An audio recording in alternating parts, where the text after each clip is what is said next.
Imagine a quiet night, the kind where the world feels heavy and still, yet your mind refuses to rest.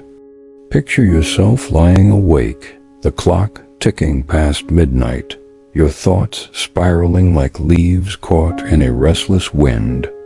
Maybe it's the email you didn't send, the one that might have changed everything at work. Or perhaps it's a conversation that ended too soon, words left unsaid, now replaying in your head. This is the weight of overthinking, a burden that presses down on so many of us, tethering us to moments we can't change and futures we can't control. And then there's attachment, holding on to people, dreams, or even pain, as if letting go means losing a piece of ourselves. Let me tell you about Sarah, a woman not so different from you or me. At 32, she's carved out a life in a bustling city, her days filled with the hum of deadlines and the glow of screens. She's a graphic designer, talented and driven, but beneath her polished exterior, she's unraveling. A breakup 6 months ago left her heart bruised, her mind replaying every moment she could have done differently. At work, a missed promotion stings, her thoughts circling. Was I not good enough? What if I never get another chance? At night, she scrolls through social media, comparing her life to others' highlight reels, each post tightening the knot in her chest. Sarah is caught, not just in her thoughts, but in her clinging to an idea of who she should be, to a love that's gone, to a version of success that feels just out of reach. Does this sound familiar? That feeling of being trapped in your own head, unable to quiet the noise? We live in a world that demands we keep moving, keep achieving, keep holding on, but the tighter we grip, the heavier it all feels. Yet, there's a path through this storm, a gentle wisdom that's been whispered through the ages, found in the teachings of the Buddha. Over 2,500 years ago, he spoke of impermanence, the truth that everything changes, from the seasons to our own hearts. Our suffering, he said, comes from clinging to what's fleeting, from letting our minds chase shadows. But what if we could learn to pause, to watch our thoughts like clouds drifting by, and find peace in the present moment? This journey we're on together isn't about grand solutions or quick fixes. It's about a story, a truth, a moment that can shift how you see yourself in the world. We'll follow a young monk named Ananda, whose restless heart will lead us to a river, a proverb, and a timeless lesson. Through his path, we'll uncover how to loosen the grip of overthinking and attachment, not by force, but by understanding. For now, picture Sarah lying awake, her mind a tangle of what-ifs. She doesn't know it yet, but the same wisdom that will guide Ananda is waiting for her, too, for all of us. Let's step softly into this story, letting it unfold like a river finding its way. Long ago, in the ancient forests of India, where the air was thick with the scent of earth and the soft rustle of leaves, there lived a young monk named Ananda. He was no ordinary monk. He walked in the shadow of the Buddha himself, his days spent learning the path to awakening. Ananda had a heart full of kindness and a mind sharp as a blade, but beneath his saffron robes he carried a quiet struggle. His thoughts wandered, restless and untamed, pulling him back to the village he'd left behind. He could still hear his mother's laughter, see the golden fields where he'd run as a boy.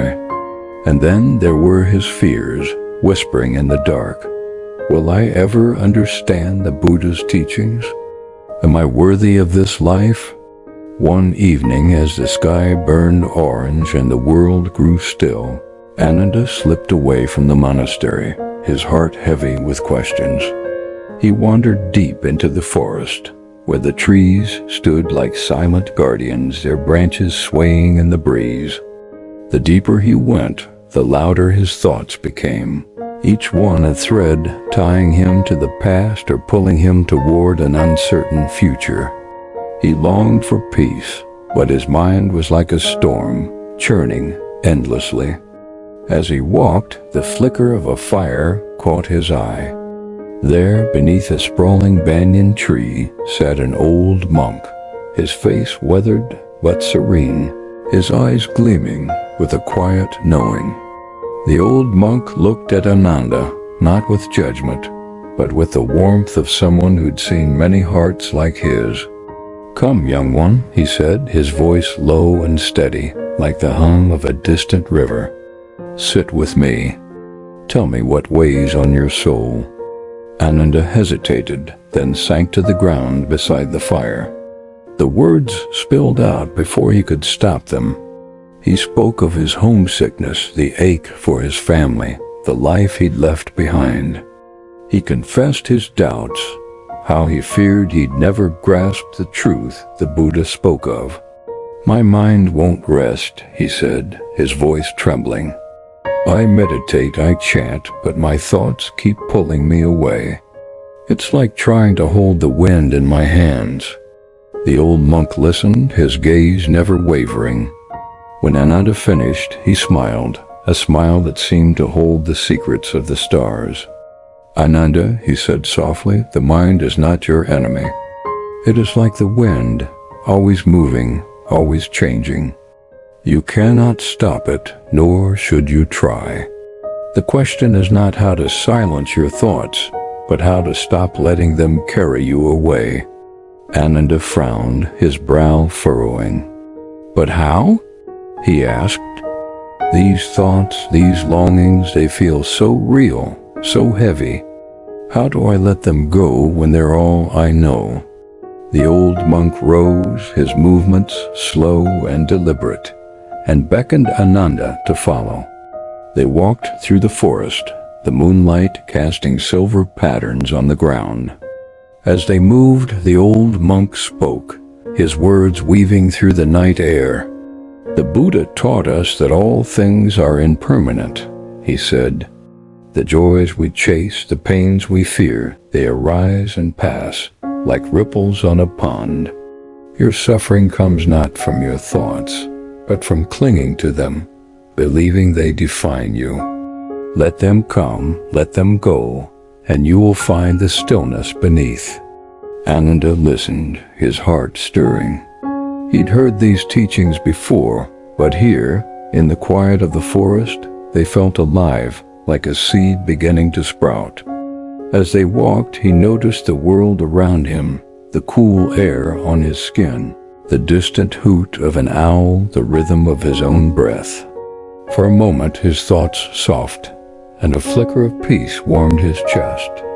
He didn't know it yet, but this was the beginning of a journey, one that would lead him to a river, to a truth that could untangle the knots in his heart. The forest opened to a clearing where a river flowed, its waters glinting under the moonlight like a ribbon of silver. The old monk led Ananda to its edge, where the current murmured softly, a song older than time. Ananda stood, his heart still heavy, but the sound of the water seemed to pull him out of his thoughts, if only for a moment. The old monk knelt by the river, his eyes tracing the ripples. "Look," he said, his voice as gentle as a breeze. "What do you see in the water?" Ananda leaned forward, peering into the river's surface.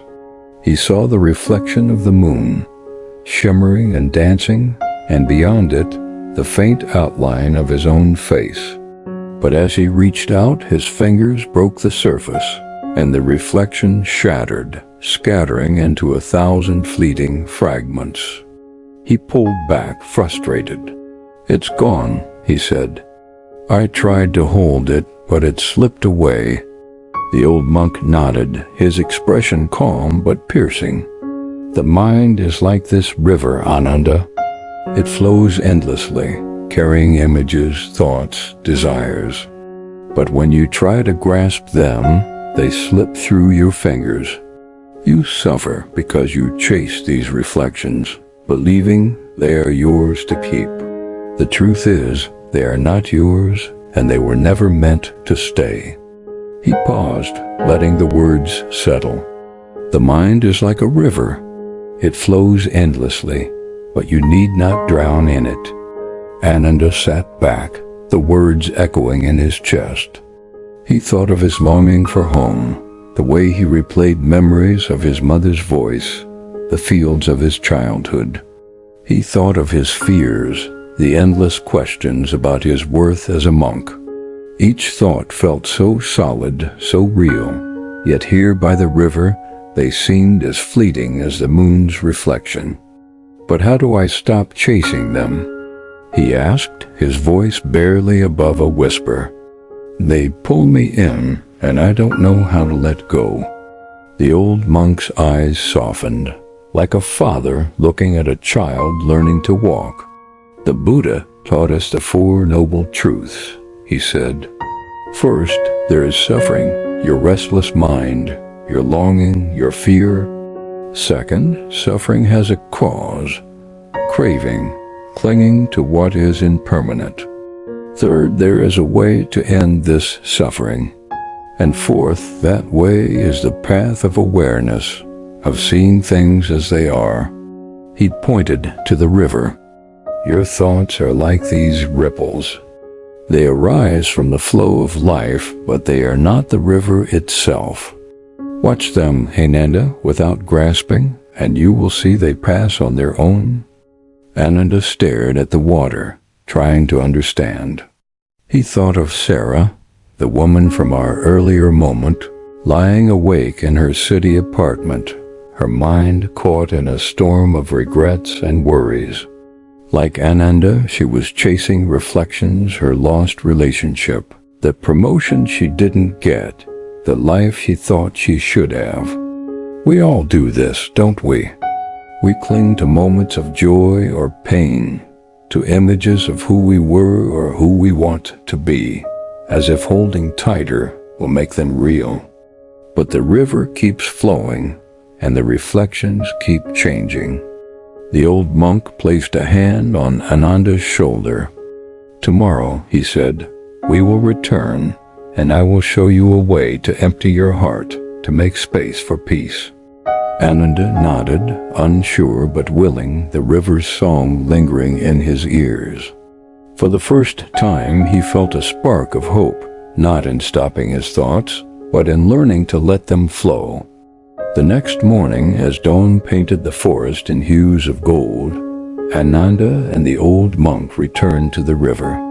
The air was cool, carrying the scent of dew and earth, and the water flowed with the same quiet patience as the night before.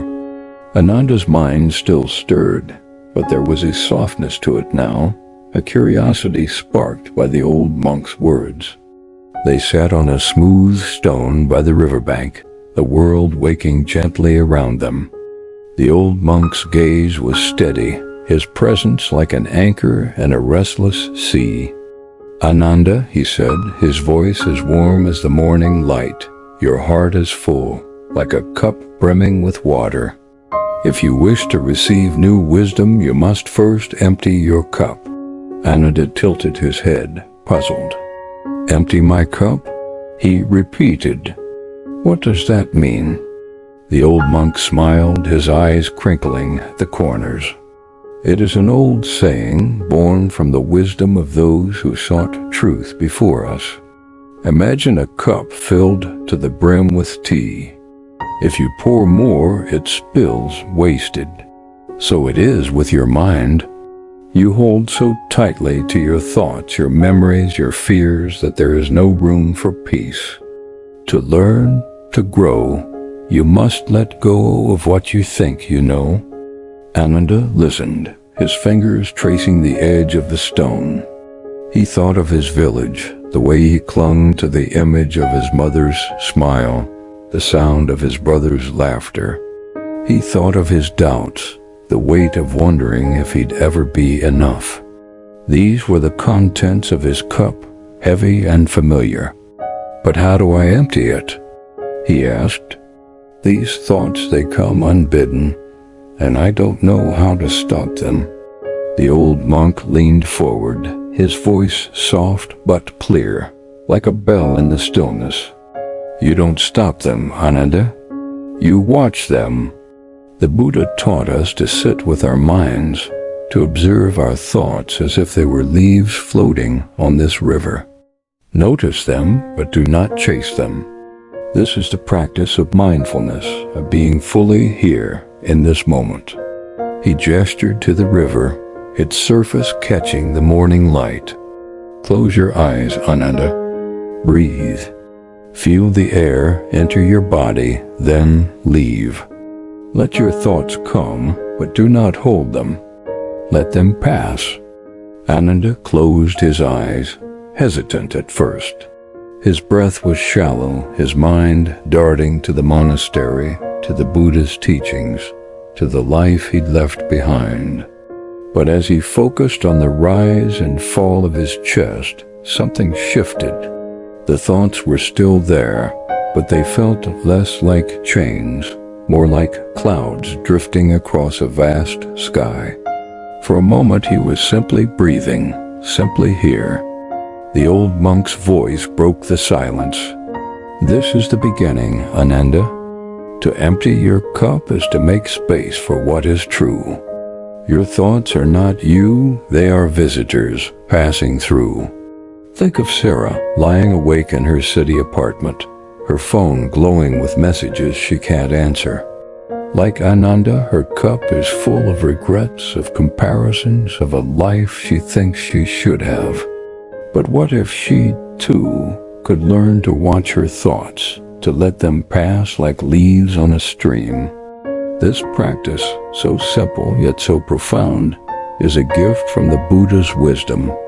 It asks us to pause, to breathe, to be present, even when the world feels heavy. Ananda opened his eyes, a faint smile touching his lips. He wasn't free yet, but he felt lighter, as if his cup had begun to empty, drop by drop. The sun climbed higher, casting dappled light through the forest canopy as Ananda and the old monk sat by the river. The water's gentle murmur seemed to echo the lesson Ananda was beginning to grasp, though his heart still carried its burdens. The old monk watched him, his eyes kind but searching, as if he could see the tangle of thoughts still lingering in Ananda's mind. "You've begun to empty your cup," the old monk said, his voice soft as a whisper of wind. "But there is another step, one that turns the heart toward freedom. It is the practice of compassion for others and for yourself."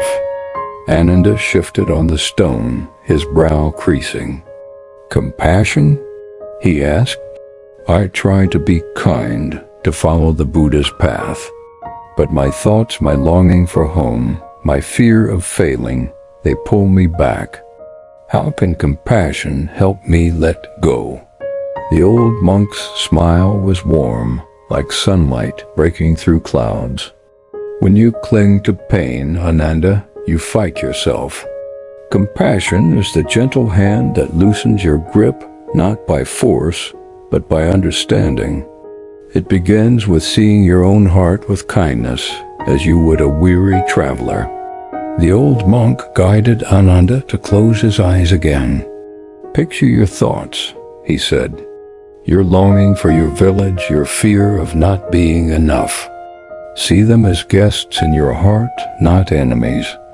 Speak to them as you would a friend who is hurting. Offer them kindness, then let them pass." Ananda hesitated, but he followed the guidance. In his mind he saw the image of his mother's face, the fields of his childhood. Instead of pushing them away, he whispered silently, "I see you. I honor you. But you are not my home now." His breath slowed and a warmth spread through his chest, soft but steady, like a candle in the dark. As he sat, Ananda thought of his fears, the worry that he'd never measure up to the Buddha's teachings. "You are trying," he told himself, his inner voice trembling but kind. "And that is enough." Tears welled behind his closed eyes, not of sadness, but of release. For the first time, he felt the weight of his thoughts lighten, not because they were gone, but because he was no longer fighting them. The old monk's voice came again, steady and warm. "This is the path, Ananda. Compassion for yourself opens the door to letting go. When you hold your pain with kindness, it no longer holds you."